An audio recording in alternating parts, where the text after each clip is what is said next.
Hi, welcome to this Excel episode. In today's episode, we're going to be looking at the minimum, maximum, and average functions in Excel.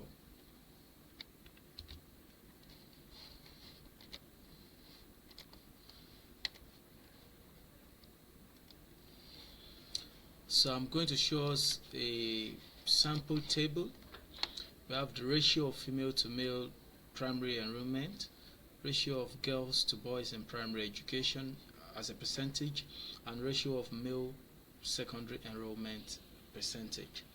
So we have 2012 to 2017.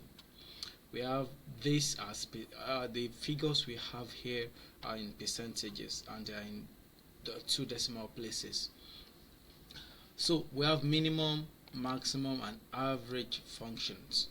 So we want to find the minimum. So from 2012 to 2017, we want to look at the functions to type to find the minimum.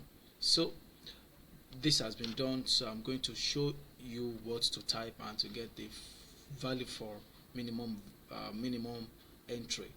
So from 2012 to 2017, we can see that this is 2012, that is cell B5. 2017 is cell G5. Sorry, to 2018 rather. That's H5, B5 to H5. That is the range. So we want to look at the minimum value from 2012 to 2018 for ratio of male to female enrollment. So you click the formula bar and you type equal to minimum, that's MIN, into bracket B5 to H5, then you close the bracket. So equal to, open a bracket, minimum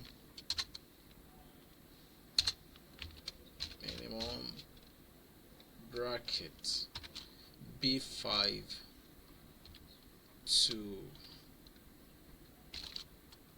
H5, then you close the bracket. Then you either press enter or you check mark if you are running on Excel. So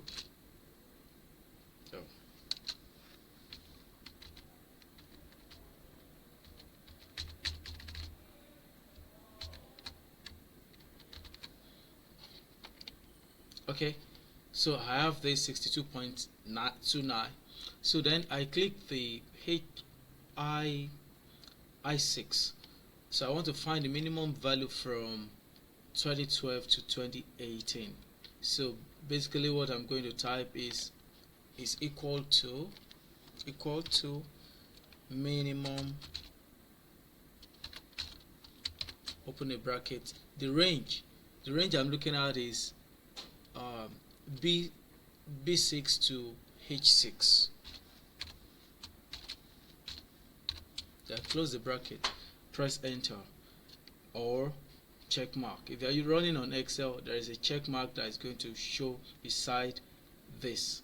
So here I'm running, I opened it through Google Sheet. So enter. So I have 79.82.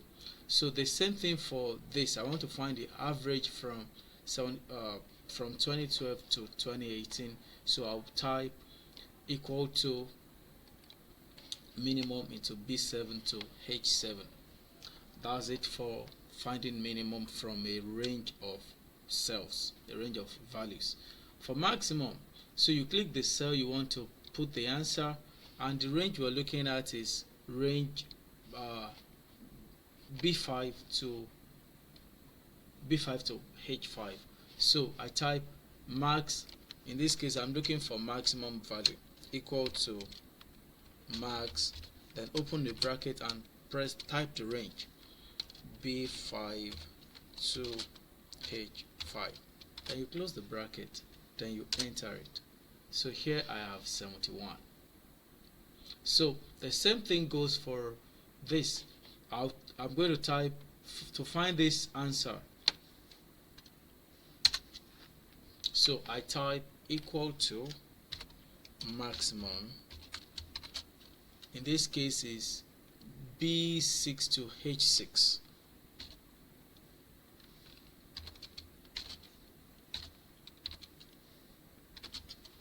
So I press enter, I got 87.18.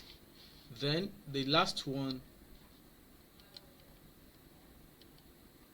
is the same thing. However, if I want to just use the hand fill function, I may not need to type the formula in the third one.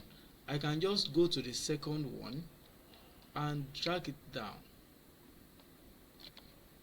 It's going to give me the answer. So I have two options. One option is to type the cell, select the cell and make it active, and type equal to sign max bracket B7 to H7. That's the range I'm covering. Or since I've done the very first one, I may just use the fill handle. Now fill handle is the, now this cursor, look at this cursor as I'm moving it. Take it gradually to the edge of that rectangle. It changes it to a plus sign. Now take note, if I take it out, it looks like this. If I take it to another side of the cell, it doesn't look this way. Now look at this plus sign. Then press and hold, then drag down. It's going to give you your answer. If you want to do it one by one, or if the entries are not so much, you may do it one by one. But if you've done the first one, you can drag down the formula using the fill handle. The third aspect is using Excel function to find the average values. So the average value is, we don't want to look at the average percentage from 2012 till 2018. That's add all this together and divide by number of entries, EFX divided by EF. That's 1, 2, 3, 4, 5, 6, 7. So addition of all this divided by 7. Basically you may do this, that's B5 to H5, sum B5 to H5 divided by 7. But it's easier using average. That's just click the cell and make it active and type equal to sign average, open a bracket and type the range. The range here is B5 to H5, from here to here. That's the range. So you just, and you select the cell you want to make active, then write equal to average, open a bracket, parenthesis, and write the range. That's B5 to H5. Once you find the first answer, you may want to use the fill handle to drag down the function. So you can take it down like this. As long as the entries, you can see I keep going down. If you have entries along the cells, that's if you have entries in those empty cells, you can keep dragging down. But I actually have entries till row 7. Assuming I have entries till row 24, yeah, I'll drag down till that row 24 in column K. But I have only to row 7, so I can drag it down. If the entries are not too much, I can do it one by one. Select cell K6 and write the function average B6 to H6. This is how to find the values for minimum, for maximum, and average. If you have any question regarding, you may practice this from the recommended textbook. It is in module 3 of CENGAGE Excel 2019 Shelley Cashman series. You may look at it, you may look up some examples further there. That's how to exactly look for average, minimum, and maximum functions in Excel. If you have any question further, please put it in the comment. It will be responded to accordingly. Thank you very much and see you the next time. Bye.